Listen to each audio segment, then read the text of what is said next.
Tapi Anda melihat nggak dampak negatif dari... Yang kami khawatirkan adalah, kalau Pak Roy, saya sih sudah dalam suatu kondisi menduga ini memang udah ketakutan masuk ke pokok perkara. Ya. Kenapa nggak berani jam? Ibu kita hargai pertama, tapi sejujurnya mudah-mudahan ini pra-pra pertama. Tapi kalau ada 2, 3, 4, mohon maaf saya seperti melihat lagi ini kayak ada rasa ketakutan yang menular atau dalam bahasa psikologisnya emotional contagion. Ya, saya langsung ke Bang Freddy, karena menarik ya Bang ya, tadi dikatakan mulai dari hijrah, kemudian juga pra-peradilan, terus fighting ya Dokter Tifa ya. Iya dong. Anda sebenarnya melihat arahnya kemana nih Bang Freddy? Ya jelas kami melihatnya Dokter Tifa, Roy Suryo, jadi berusaha menghindari pokok perkara justru. Menghindari pokok perkara? Ya, pra-peradilan ini... Dengan adanya pra-peradilan? Iya, jadi pra-peradilan ini dipakai ya menjadi jalan pintas untuk menghindari pokok perkara. Padahal sebelumnya mereka selalu berkoar-koar memojokkan. Interupsi ya. Anda menghindari Dokter Tifa? Menggunakan statement yang kurang bagus, kalau bisa kita hindari ya. Koar-koar dan sebagainya jangan dong. Oke. Jangan dong. Silakan lanjutkan Bang. Oke. Ya, ya sering pakai istilah yang bagus, sering menyampaikan di publik ya, memojokkan Pak Jokowi seolah-olah Pak Jokowi yang takut hadir di persidangan kan begitu. Nah, padahal faktanya sekarang mulai beberapa 2-3 bulan yang lalu kan mereka yang selalu menghindar ya, Roy Suryo dengan gugatan pra-peradilannya yang berjilid-jilid, kemudian Dokter Tifa yang dengan eksepsinya dan pra-peradilannya sekarang, ya itu kan menunjukkan ketidakkonsistenan. Anda tidak konsisten Dokter Tifa? Makanya, ini jangan dipotong. Silakan, boleh interupsi loh. Ini hak saya, jadi topik malam ini. Gini, kalau memang saya itu takut, kalau memang saya itu pengecut, saya menghadapi sidang loh. Saya menghadapi sidang. Tapi Anda menghindari berarti tidak benar? Saya menghadapi sidang. Mau bukti apa lagi bahwa saya berani menghadapi sidang loh saya. Sidang oke. Lalu atas nama sidang kan setelah sidang, kemudian surat dakwaan, lalu kemudian timeline-nya adalah saya melakukan eksepsi kan begitu. Lalu di mana saya terlihat penakut itu di mana? Di mana letak penakutnya Bang Freddy? Sebentar Mbak ya, adapun sekarang ini saya melakukan pra-peradilan, sekali lagi ini justru keberanian. Memang pra-peradilan itu tidak ada sidang juga. Oke, kita beri kesempatan Bang Freddy, silakan. Ya, di mana takutnya? Mana takutnya coba dicari? Memang harus. Mana takut saya mana? Kalau nggak hadir persidangan ya ditangkap, ditahan. Memang harus. Karu-karuan. Memang hukum kita memang prosesnya memang seperti itu. Ya yang saya sampaikan tadi pra-peradilan itu dipakai untuk jalan pintas. Menghindari pokok perkara. Itu yang saya sampaikan. Ya dipakai untuk jalan pintas. Kan ngototnya di situ supaya perkara ini dihentikan. Faktanya kan seperti itu. Nah, itu kan jelas faktanya. Kami sebagai... Memang apa Pak? Memang mengulur waktu? Lah, memang. Memang kita menggunakan sarana yang disediakan oleh hukum. Jadi kan sah ya. Dan memang maksudnya supaya menghilangkan kemungkinan beliau ini nanti kan kalau kita masuk pokok perkara ya. Masuk perkara kan menjadi ada kemungkinan untuk dihukum. Ya. Jelas kan? Kita itu berada, bentar, kita itu berada di dalam hukum modern, kata Profesor Edi Hirai. Ya. Dalam hukum modern ini tidak bisa menjamin ya, yang menang itu pasti benar, ya. Yang kalah itu pasti salah, bisa sebaliknya. Ya. Yang salah dimenangkan, yang benar disalahkan. Ya. Itu adalah fakta statistik kita. Dengan demikian sebagai advokatnya Dokter Tifa, kami menggunakan sarana yang memang diberikan oleh undang-undang untuk melakukan perlawanan yang disebut pra-peradilan. Ini adalah ujian terhadap yang disebut due process of law. Ya. Due process of law itu apa? Adalah meyakinkan bahwa dalam rangka menegakkan hukum tidak boleh ada hukum yang dilanggar juga gitu. Berarti bukan abusing of process ya? Bukan abusing saya of mau process, dengar... tapi menggunakan hak hukum. Oke, baik. Mbak Rifai ada yang ingin Anda sampaikan? Oke, kalau saya berpendapat untuk pra-per yang pertama ini saya masih menghargai sebagai satu upaya hukum lah ya. Tapi sejujurnya kami sedang memantau juga yang dilakukan oleh Pak Roy. Karena bagaimanapun ini dalam sebuah kesatuan ya. Pak Roy ini sudah masuk ke pra-per keempat bahkan masuk ke pra-per kelima. Ya, saya tadi pagi dengan Gofur di satu TV beliau melentarkan Ini juga 3 mau ke 4 ada nih, kemungkinan kalau mau ke 5 katanya. Oh, Keempat sudah kemungkinan mau ke didaftarkan, 5, oke. sudah didaftarkan. Nah, sementara 2 dan 3 kan sudah ditolak. Nah, sejujurnya kalau Pak Roy kalau kita lihat sudah memang bahkan di putusan pra peradilan sudah dinyatakan ini merupakan penyalahgunaan lembaga praper dan upaya untuk menghalangi pemeriksaan pokok perkara atau kita sebut seperti semacam obstruction of justice. Nah itu dalam pertimbangan putusan. Tapi ternyata masih membangkang melakukan 3, 4, 5. Terlepas itu hak hukum ya. Tapi Anda melihat nggak dampak negatif dari... Yang kami khawatirkan adalah kalau Pak Roy, saya sih sudah dalam suatu kondisi menduga ini memang sudah ketakutan masih ke pokok perkara. Ya. Kenapa nggak berani jam? Ibu kita hargai pertama, tapi sejujurnya mudah-mudahan ini pra pertama. Tapi kalau ada 2, 3, 4, mohon maaf saya seperti melihat lagi ini kayak ada rasa ketakutan yang menular atau dalam bahasa psikologisnya emotional contagion. Ya. Akhirnya ada kekhawatiran yang ya seperti kekhawatiran ini mau ada demo semua terbawa gitu ya. Dr. Tifa, mudah-mudahan tidak. apakah Anda akan melakukan pra peradilan?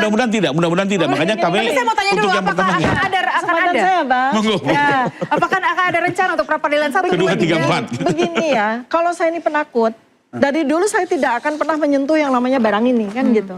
Tetapi ilmuwan itu, kalau dia tahu sesuatu yang benar dia diam, itu Allah melaknat.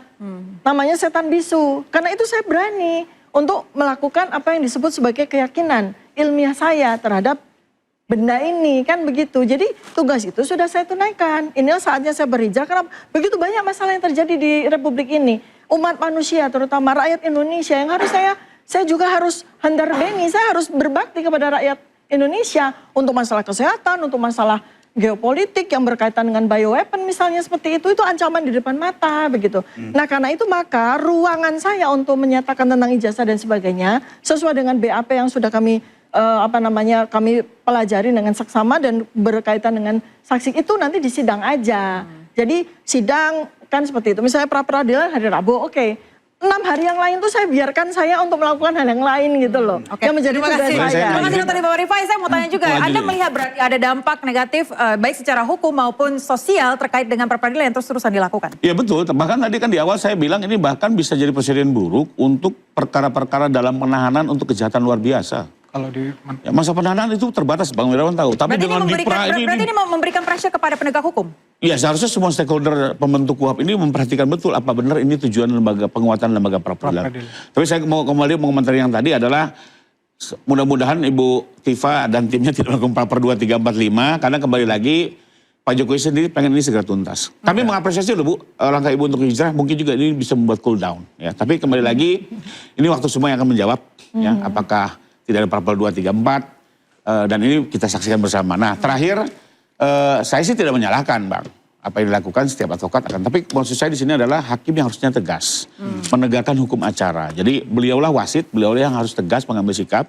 Karena jangan sampai ini menjadi presiden buruk. Dan biarlah tujuan menegakkan hukum itu bisa tercapai lah. Ada kepastian, ada keadilan. Dan nanti ada argumentasi yang berimbang di persidangan secara terbuka. Karena kalau putar-putar di sini terus, mau sampai kapan ya.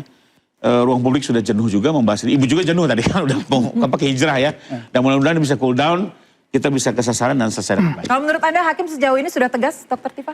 Iya, dengan bukti ya bahwa amar putusan kami itu jelas itu sebuah keputusan yang bijaksana. Justru lah makanya kami perlukan pra peradilan. Di amar putusan itu jelas ya sudah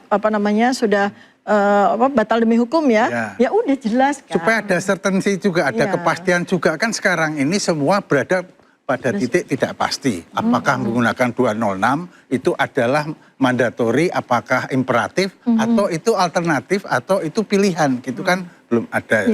Nah ya terus terang aja siapa sih yang nggak takut di sidang gitu kan. Saya pengen tahu siapa yang nggak ketakutan. Kita semua ketakutan kalau ditaruh di... Berarti Anda ketakutan menjalani persidangan ya? Kalau saya dijadikan terdakwa ya ketakutan, gitu kan. Jadi karena Anda merasa apa tidak human, salah. Berarti Dr. Tifa merasa tidak salah. Merasa tidak salah ya. Bukan bisa merasa, jadi. Memang tidak salah. Memang tidak salah. Cuman bisa jadi orang tidak salah itu dihukum tetap. Kan bisa gitu. Itulah yang kita takutkan. Dan tugas advokat mengawal. Mengawal tidak terjadi. Memberikan. Memberikan. Betul. Memberikan kalau dari cara. Bang Freddy melihat ini seperti apa? Apakah hakim sejauh ini sudah tegas? Ya itu yang saya sampaikan tadi ya. Jadi yang saya sampaikan adalah Ya kalau tadi bahasa saya berkoar-koar, memang itu faktanya. Sebelumnya kan kita publik bisa lihat. Enggak, gitu. jangan pakai istilah Ya, seperti itu bisa sekarang. lihat bahwa memang Interupsi ya, Bang. itu terus. Jangan pakai istilah yang buruk seperti itu dikatakan sebaliknya di media. Pak Jokowi yang dikatakan takut menghindar. Nah jangan pakai istilah yang buruk untuk masyarakat Indonesia. Pak Jokowi siap hadir di persidangan. Tolong Mbak Aya, ditertibkan Pak dong. Jokowi siap hadir di persidangan. Memang tidak bisa kita pastikan dan tidak ada niat.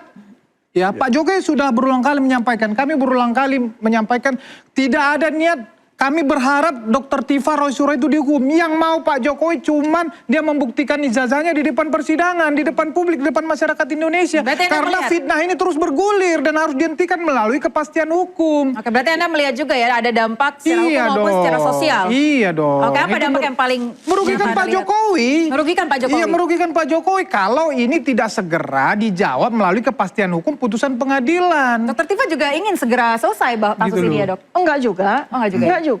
Artinya gini, kalau lihat dari BAP yang 1,5 meter, ada 148 saksi, kan kami sudah siap melakukan penelitian terhadap itu semua, dan kita perkirakan sidang akan berlangsung 3 tahun. Yang saya kasihan justru kesehatan Pak Jokowi. Kan begitu, karena dia harus datang berkali-kali sesuai dengan apa yang menjadi sebuah tanggung jawab bagi seorang pelapor, kan gitu.